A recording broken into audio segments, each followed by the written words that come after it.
और last time तो हम लोगों ने स्टाइलिंग टेक्स्ट को डिस्कस की थी, और इस क्लास में अलाइन टेक्स्ट को डिस्कस करते हैं। ठीक है, टेक्स्ट अलाइन से बेसिकली वही कि आप लेफ़्ट, राइट या सेंटर या जस्टिफाई कर सकते हैं अपने टेक्स्ट को। ठीक है, तो स्टार्ट लेते हैं। सबसे पहले मैं पैराग्राफ बनाता हूँ, class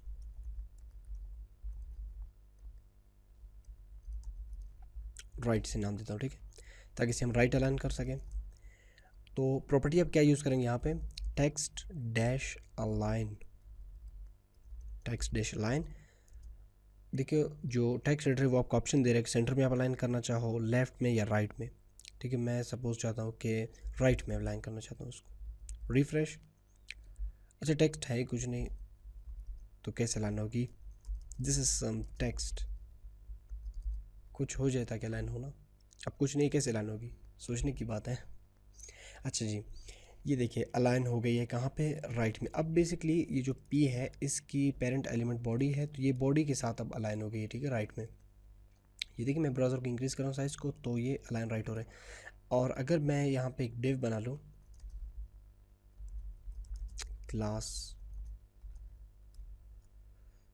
section,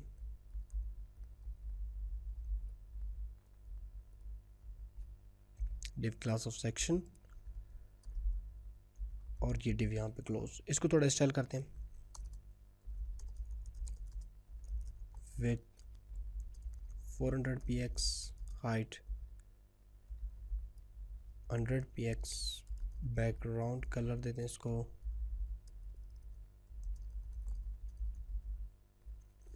suppose deep sky blue. ठीक है, अब देखें, अब इसकी जो पेरेंट एलिमेंट है वो कंटेनर, ये सेक्शन बन गई, डिव बन गई। ठीक है, अब ये डिव के साथ ही मूव करेगी, चाहे लेफ़्ट हो, राइट हो, सेंटर हो।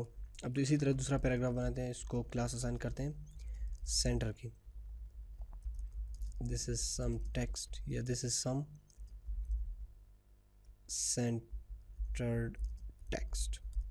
ठीक है, और क्लास क्या है, सेंटर।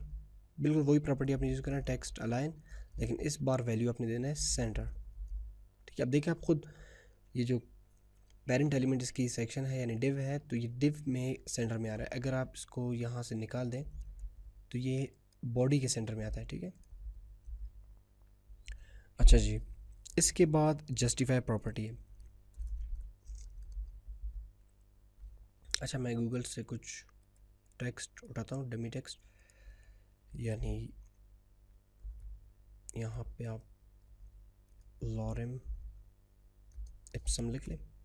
ठीक है, यहाँ पे कुछ मतलब यहाँ पे बने बनाए कुछ पैराग्राफ्स लिखे हुए हैं, इनको आप कॉपी करके वेबसाइट में यानी टेस्टिंग के लिए यूज़ कर सकते हैं इनको। ठीक है, पेस्ट, सेव, रिफ्रेश। अब इसका थोड़ा हाइट ज़्यादा करते हैं, 200,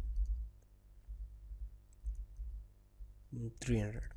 ठीक है, अच्छा अब एक अहम प्रॉपर्टी हम लोग पढ़ने जा रहे हैं। ठीक है, ये जो बहुत ज़्यादा मतलब इस्तेमाल भी होता है और बहुत कम भी इस्तेमाल होता है, आप कह सकते हैं, लेकिन ये किस लिए इस्तेमाल होता है अभी आप देख लें। यहाँ पे ये जो टेक्स्ट है, ठीक है, ये लिखी हुई है, यहाँ पे देखिए एंड में ये इसकी स्पेसिंग यहाँ से भी ज़्यादा, यहाँ पे फिर यहाँ पे जैसे ज़्यादा है, यहाँ पे कम है, फिर यहाँ पे कम है, फिर ज़्यादा कम। ठीक है, यानी स्पेसिंग, यानी ये जो इसकी राइट साइड है, लेफ्ट से तो बराबर है लेकिन राइट साइड से ये बराबर नहीं है, इक्वल नहीं है। ठीक है, तो इन दैट केस आप फिर क्या करेंगे, जस्टिफाई प्रॉपर्टी यूज़ करेंगे। सपोज मैं इस पर एक ऐसा क्लास रन करता हूँ, क्लास जस्टिफाई,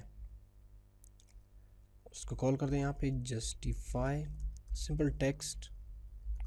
देखता हूँ काम कर रहे हैं नहीं पहले। ठीक है, टेक्स्ट अलाइन जस्टिफाई सेव। अब देखें यहाँ से भी ये बिल्कुल बराबर आ रहा है और यहाँ से भी बराबर आ रहा है। तो ये जस्टिफाई, यानी आप ऑफिस में तो अगर MS ऑफिस वगैरह आपने यूज़ किया, इसमें तो एक आम ही ऑप्शन है। ठीक है, जस्टिफाई। तो ये बेसिकली टेक्स्ट की कुछ प्रॉपर्टीज़ है अलाइनिंग के हवाले से थी, टेक्स्ट अलाइनिंग। और नेक्स्ट क्लास में हम लोग लिंक्स को डिस्कस करने जा रहे हैं कि लिंक्स को स्टाइल किस तरह करते हैं। ठीक है, और बहुत ही अहम टॉपिक है लिंक्स, तो आप जानते हैं कि कितना मतलब उनको स्टाइल किया जाता है। खैर वो नेक्स्ट क्लास में डिस्कस करते हैं।